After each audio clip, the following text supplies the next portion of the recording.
for a person that's creative and curious, and they're these dreamers and they like to explore all these new ideas, your brain releases a neurotransmitter called dopamine. Alternate the deep work that you're doing with also deep rest. So if you spend 2 or 3 hours writing your book, also find several more hours to rest. Sometimes we just equate rest with guilt, and we believe that if we're not producing, we're somehow falling behind, but not Right. realizing that the more you rest, the more sustainable your creativity becomes. Mm.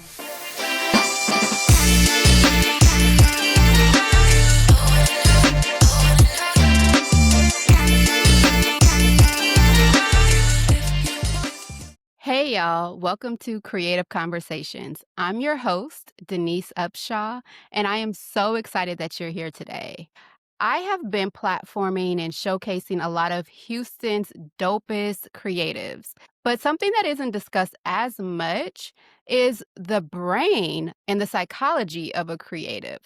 What are some of the things that really come into play when we think about what the benefits and maybe some of the drawbacks are of being a creative? So, today we are going to discuss just that, how creatives thrive on curiosity and novelty, but can also become overwhelmed with negative self talk and that self imposed pressure to succeed and be perfect. That perfectionism is crippling. So, what we're going to do today is bring a psychologist on board. We are going to talk to none other than Dr. Kashana Huddleston. She's going to help us dive into everything we need to know about the creative brain. Dr. Kashana Huddleston is a licensed psychologist, assistant professor of psychology at Texas Southern University, and the co-host of the Rose and Thorns podcast.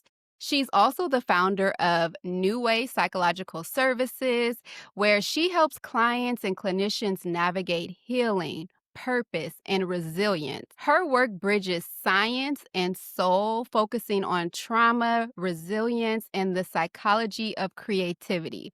That's why we got her here, y'all. So, whether she's teaching in the classroom, mentoring emerging therapists, or leading conversations about women of color in leadership, Dr. Huddleston brings both clinical insight and compassion to every space she enters. In today's conversation, like I said, we're diving into something every creator, entrepreneur, and high achiever wrestles with: the tension between inspiration and exhaustion.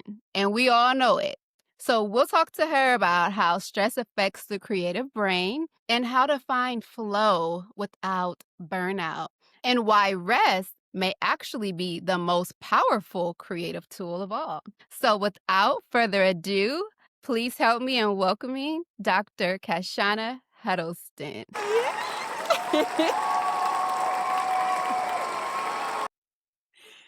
Yeah. Yay. Welcome, Dr. Huddleston. Thank you so much for Thank joining us. thank you for having me. It's a very exciting topic today, so I'm excited to talk about it. Yeah, let's jump right in because I Okay, know got it. people are hungry to know how you got into learning and really taking a passion for the creative brain. Talk to us a little bit Well, about that. I am a big science person, so a lot of this we can think about in a neuroscientific type of way. And it's also just my clinical experience working with, a lot of my clients who have these thriving creative brains and this curiosity and novelty, but also realizing how they can sometimes become overstimulated by just constant pressure, perfectionism, like you mentioned before, and even just self criticism. So, it's like, "Okay, we could talk about this." When you had reached out, I was like, "Hey, let's talk about it," because I know a lot about it. Absolutely, absolutely. And in this day and age, we're always talking about Mhm. work-life balance, how we can Yes. balance the demands of the workplace as well as life. But when you're really in a creative space, sometimes you're putting that demand on yourself, right? Yes, yes, definitely putting a lot of demand on yourself. So, like, if we think about just taking a few steps back and think about just how the creative brain, like, really works. So, it's this Yes. part of our brain called the default mode network, and it's kind of the part of your brain that's, like, responsible for imagination, reflection, and connection. So it's critical for those parts, and it involves several different parts of your brain.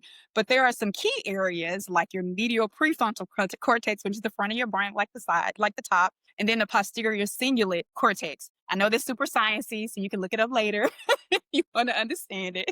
So, so for a person that's creative and curious, and they're these dreamers, and they like to explore all these new ideas, your brain releases a neurotransmitter called dopamine. It's exciting. Right. It creates motivation and reward. It's kind of like this electric feeling that we sometimes like, well, what if I did this? Or what if I, Right. worked on this or wrote this book or did this and did that? Which is all great. It helps us think about how to build new things, how to sketch that new design, how to come up with this new podcast and do all these fun things. We love that. But here's the twist: the same curiosity that feels and fuels the creativity can also drain us when there's no recovery time, which is to Denise's point. So your dopamine really runs out, and then cognitive fatigue can set in, and that can make it very difficult to keep going. So creativity is like a high performance sport for the mind. Think of it that way. That's how the brain works. And you need recovery time just as much as practice. Oh Creativity my cannot goodness. thrive in chaos. It thrives in rhythm. Right. And I'm so glad you mentioning this. Like I said, y'all, this is near and dear to my heart because this is me. I'm a serial starter. I'm a serial, Yes, like, entrepreneur where I have so much yes, motivation and I'm like, "I'm gonna do this thing," and I try to yes. outrun the dopamine decline. So I'm trying to do the thing really quickly, and then I end Yeah. up crashing.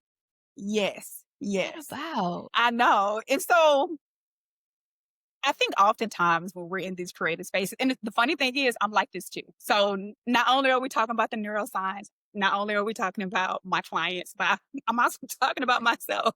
I had this big idea this weekend. I'm gonna write a book. Driving down the road, I'm gonna write a book. Anyway, so to answer your question, I think oftentimes we confuse discipline with pressure. We'll tell ourselves that if we just can push a little harder and we'll produce better and things will be so great. But really, neuroscience says the exact opposite. So when you're Mhm. overanalyzing your performance, that cute little part of your brain, the prefrontal cortex, that part of the brain that self monitors, it kind of goes into overdrive, and it actually suppresses the creative flow state. And you can't get it Ah. in a good zone if you're busy judging yourself and overthinking. So you can't get to the creative spot that you deserve as a creative person. So perfectionism is really just fear in disguise. It's fear of being irrelevant. Mm. It's fear of not being good enough. It's fear of being unseen. And that self criticism is like this humming part of your brain, like a little bee. And it's in the background of your creativity, causing some issues that we don't want to happen. So it definitely impacts your ability to be curious, and even your ability to hold self compassion for yourself. It basically shuts you down, right? So then you think Yep. about, well, how do we move from that? How do we find ways to work between this perfectionism and trying to create this product that we feel is going to be meaningful? And one of the key things is just finding some pace.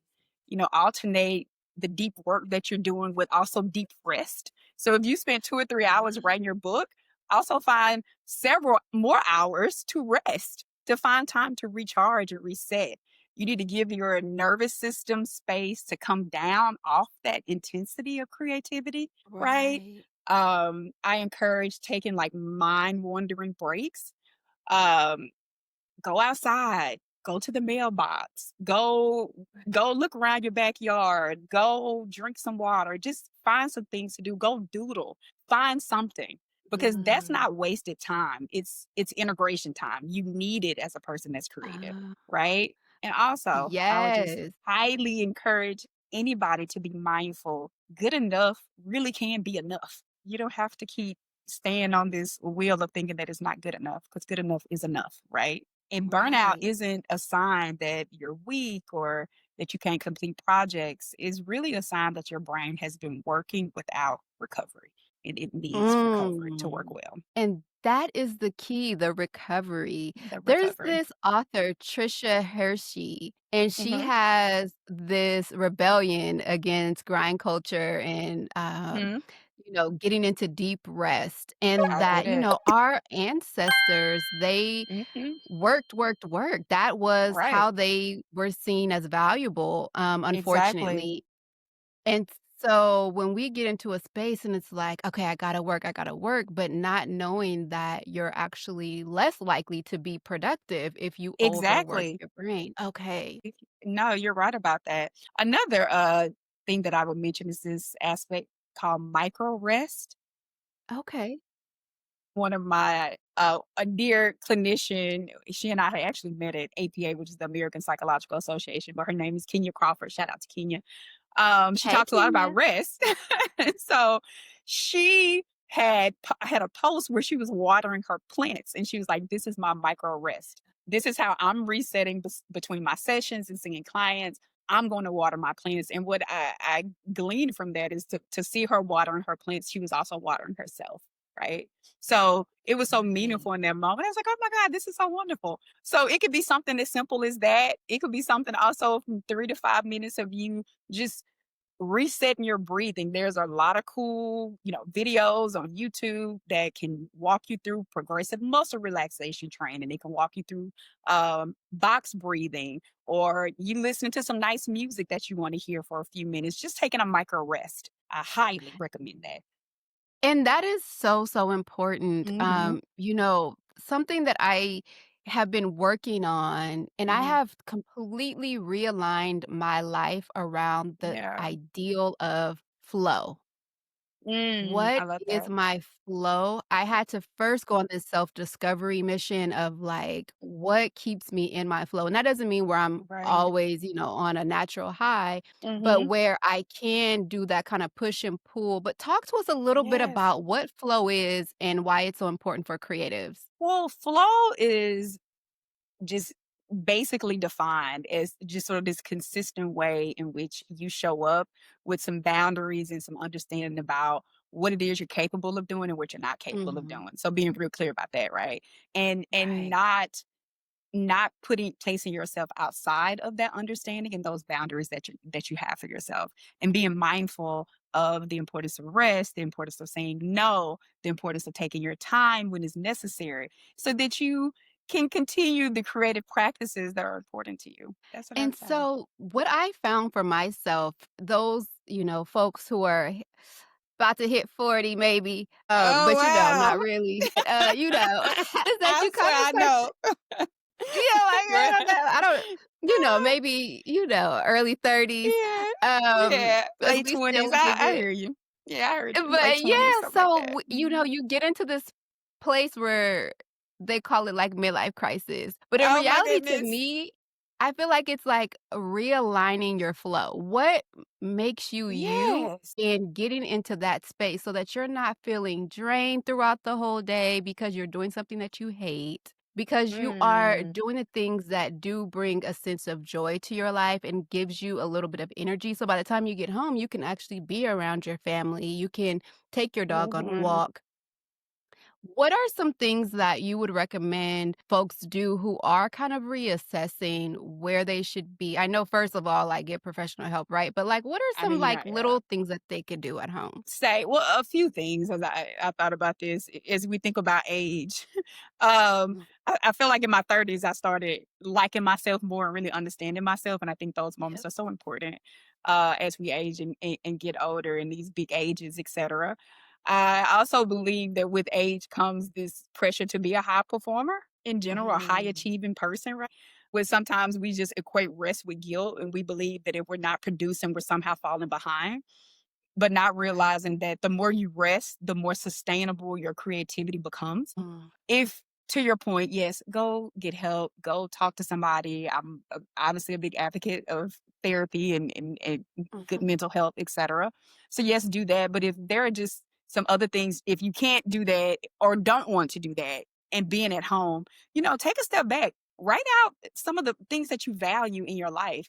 Like, think about that. And how are you being in Mm. service of that? How are you living your life aligned with the things that you value and your purpose, right? If you can take a self-assessment of that, that can help you realign and figure out, the best way to extend your creativity, the best way to show up for yourself and for people that you care about. thinking about your values, thinking about your purpose, and don't forget to rest because rest is not passive, it's regenerative. It regenerates. It's where the next idea incubates. Think of it that way. It's good for you. Rest. And I absolutely love that because it really does require you to take a Hmm. self-assessment to Yes. be honest with yourself, because y'all know we Yes. love to lie to ourselves. Tell ourselves anything to keep it going, to keep the things going. Right. When you have finally found somewhere that you feel like, "You know what? I really like this job. I really like this Hmm. thing. I'm in my flow a little bit." What Okay. are some ways to let go of the perfectionism? Because the perfectionism is a prison. That is something that I learned, and It it took me a while to start is. to shake that. Would you also mind giving a little bit of a backstory around, like, the history of maybe parents really putting that Mhm. perfectionism onto Black youth specifically? Kind of share some of that, and then also, how do we shake that? Well, yes, oftentimes perfectionism, it could come from a lot of places, Yeah. like you mentioned, it can come from the way you were raised, having parents that put a lot of pressure on you to perform. It could come from sports. Sometimes when, parents are wanting you to do so well in sports because they think that you're gonna, make it to this next level. So you can also be able to take care of the family. It could be pressures along that line. It could be pressure for you to do better than them. I think a lot of times too, particularly in Black people, as you mentioned, that pressure can come from our own fear as parents of us just wanting our kids to do well and to be good human beings, but also be able to Yeah. take care of themselves and make it far past than what we made it, right? And Right. sometimes it's this sort of learned dynamic that happens. Perfectionism can also come from like trauma sometimes. Depends on what happens to folks earlier on in life, and the trauma can range from many different things, from some of the worst things we can think about to some discipline practices that I think sometimes we grew up experiencing and not realizing how that has impacted us long term, right? Right. So it could come from multiple places, to answer It's your true. question. But then to think about, you know, how to work through that. Again, please go to therapy because you will live your life in this feedback loop, constantly thinking that what you do is not good enough. When oftentimes it is good enough. It's enough, Mhm. right? Yeah. And the work is always to be better and to do better, but not to the sense where it's causing distress, causing dysfunction in your life, causing you to sort of retreat and not being able to show up for yourself in ways that you need to. So it's important that when this perfectionism is causing problems like at work or some of the other projects that you may want to do, it's time to take a break. It is time to do a self-assessment. It is time to recharge. It's time to reset and to think about what your Yeah. goals are, how you're Mhm. doing these things, and how you are showing up. Period, point blank. Mm. So, Yeah. yes, Yeah, Dr. Huddleston, I appreciate you sharing that because I you're had to welcome. hear that repeatedly. So, Mhm. y'all, you might have to play this video several times to yourself to just say, like, "I gotta let this go," I gotta because let it it is go. so true. Yes, Mhm. like, Mhm. one thing Mhm. that somebody said to me because, when as artists, whether your art is like painting or whether your art is Right. digital content, whatever it is, Yeah.